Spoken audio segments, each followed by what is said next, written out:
paints found inside the GameMaster Wandering Monsters role-playing paint set are back and better than ever because they have been reformulated using the game-changing new Warpaints Fanatic formulation for better coverage, ease of use, and performance.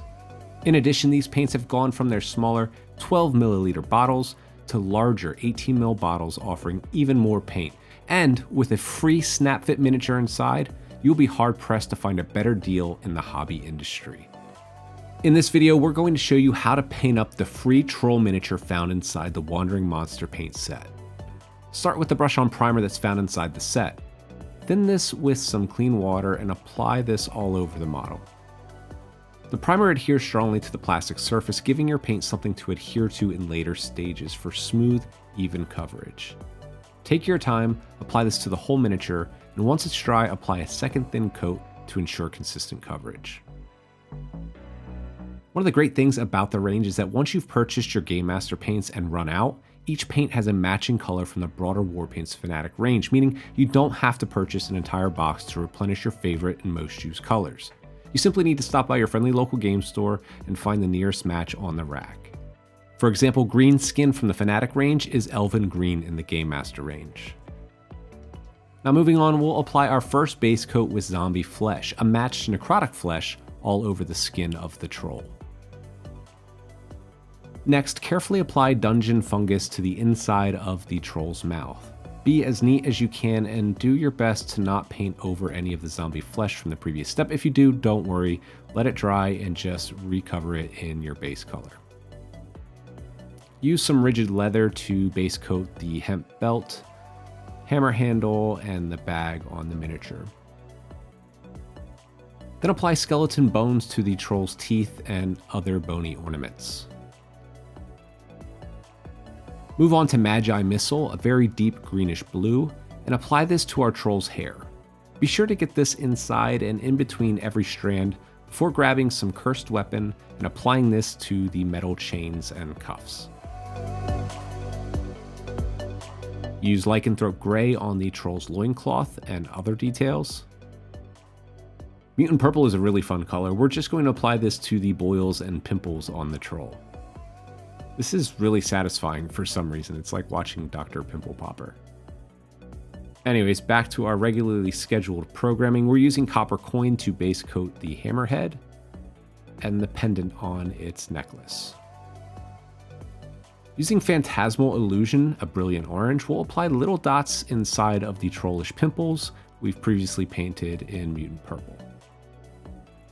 We'll also use this color to block in the overgrown toenails before using Warlock Hex as our base coat color for the monster's base. You can also use this to paint in the rotting flesh tones on the corpses our troll is keeping in his bag, which is kind of gross if you ask me.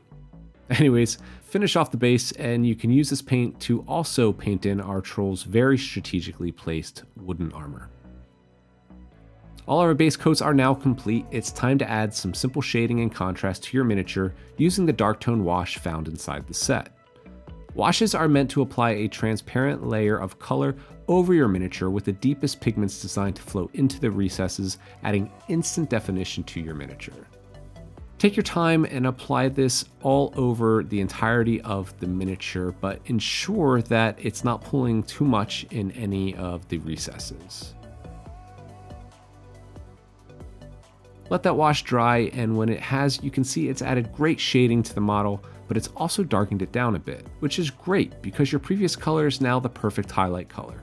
Grab zombie flesh and apply this to the raised areas, leaving some of the wash in the shaded areas and recesses.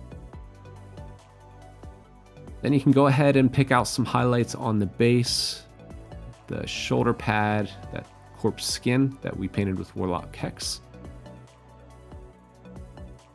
And just repeat this layered highlight process with skeleton bone on the teeth and the skulls. The same with the clothing and the hair and of course the pimples. For the metallics, we'll apply a simple highlight to the jewelry with copper coin. We use a slightly different edge highlighting technique on the hard edges like the hammerhead. Simply drag the flat side of your brush over the sharpest corners for a super clean highlight. Now, if you want to add some environmental effects and weathering, thin down your true rust paint, about 1 part paint to 2 or 3 parts water. And apply this into the recesses of any metallic areas that you want to make rusty, almost like a wash. This is super simple rust weathering. We'll apply the same technique, this time an oxidized effect, with thinned down Gorgon skin on the copper bits.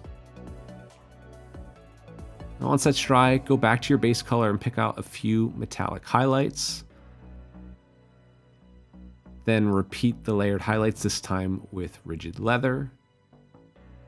And when you're finished, use the same color to paint the rim of your base. Once you've finished, you're ready to field your weird troll as a wandering monster for your first or next dungeon adventure.